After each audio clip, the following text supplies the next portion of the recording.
Olá! Hoje vamos, mergulhar nos artigos bem importantes da nossa Constituição de 88. Aqueles primeirinhos, sabe? Do primeiro ao quarto, os princípios fundamentais. A gente recebeu um material de revisão bem detalhado sobre eles e a ideia aqui é destrinchar essa base, entender por que esses artigos são tipo os alicerces de tudo no nosso direito. Vamos dar uma olhada nisso juntos? Exato. E é super importante entender, né, que não é só texto bonito, declaração de intenção. Esses princípios têm força normativa vinculante mesmo. Eles obrigam, eles direcionam como a gente tem que ler todo o resto da legislação. São as lentes, né, para enxergar o direito brasileiro. Boa. Faz todo sentido. Então vamos começar pelo começo mesmo, o artigo 1º. Ele fala: a República Federativa do Brasil constitui-se em Estado democrático de direito. Essa expressão, né? Estado democrático de direito, o que isso realmente significa?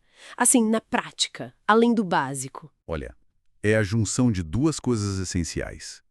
Primeiro, Estado de Direito. Isso quer dizer que o poder não é absoluto.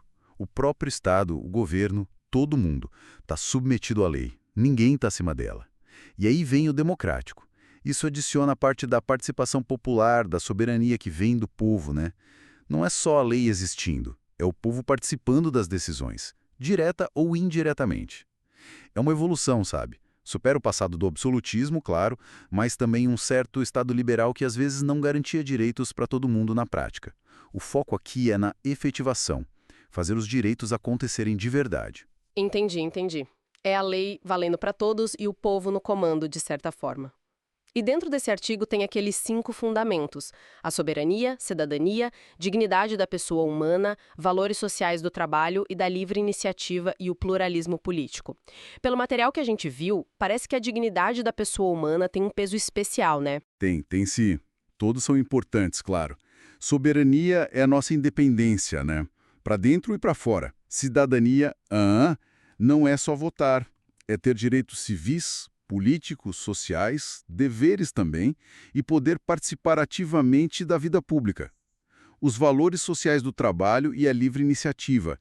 É aquela tentativa de equilibrar o nosso sistema capitalista com uma preocupação social, sabe? A função social da propriedade entra aí. E o pluralismo político é aceitar que existem ideias diferentes, partidos diferentes, liberdade de expressão. É a base da democracia nesse sentido. Certo. Mas a dignidade humana.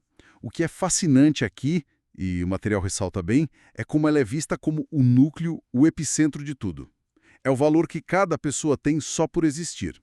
E daí derivam outros direitos. E ela também funciona como um limite. O Estado não pode fazer nada que a viole. É o respeito fundamental, sabe? A cada um. Faz muito sentido. E essa ideia do poder que vem do povo, que está lá no parágrafo único do artigo 1º, todo poder emana do povo, como isso se conecta com a estrutura de poder que vem depois? Totalmente conectado. Esse parágrafo é a chave da nossa democracia. O poder é do povo. Ponto. E como ele exerce esse poder? Ou diretamente, pense em plebiscito, referendo, iniciativa popular de lei, ou o que é mais comum, né? Por meio dos representantes que a gente elege. Deputados, senadores, presidente. É a democracia representativa indireta. E para esse poder não ficar todo concentrado na mão de um só, o artigo 2º já estabelece a separação dos poderes: o legislativo, o executivo e o judiciário, que devem ser independentes e harmônicos entre si. Aqui é onde fica bem interessante. O material falava muito da ideia de freios e contrapesos, checks and balances. Como isso funciona na prática, essa harmonia e independência com controle mútuo? Essa é a genialidade do sistema, né? Para evitar que um poder mande em tudo, vire uma ditadura ou algo assim. Cada poder tem sua função principal. O legislativo faz as leis, o executivo administra, o judiciário julga. Mas, ao mesmo tempo, cada um tem mecanismos para controlar os outros. Tipo, o presidente pode vetar uma lei que o Congresso aprovou. O Congresso pode fiscalizar o governo, aprovar ou não o orçamento, até mesmo processar o presidente. E o judiciário? O judiciário pode anular uma lei do Congresso ou um ato do Executivo se achar que é inconstitucional. É esse jogo, sabe? De um poder freando o outro para manter o equilíbrio. É uma tensão constante, mas necessária. Entendi. Não é uma separação absoluta, mas uma interdependência com controle. Bom, saindo da estrutura e indo para as metas. O artigo 3º é quase sei lá, um projeto de país, né? Tem lá construir uma sociedade livre, justa e solidária, garantir o desenvolvimento nacional, erradicar a pobreza e reduzir as desigualdades, promover o bem de todos sem preconceitos. Exatamente. É o que a gente chama de normas programáticas ou objetivos fundamentais. Mostra que a nossa Constituição não é neutra. Ela aponta um caminho, um dever ser. O Estado brasileiro tem que buscar essas coisas. Isso é fundamental para a gente pensar em políticas públicas. Por que temos Bolsa Família? Por que temos cotas?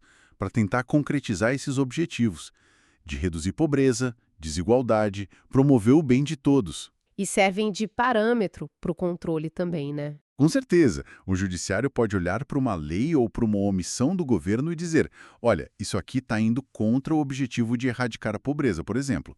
Levanta aquela questão importante, como a gente mede se estamos mesmo avançando nisso?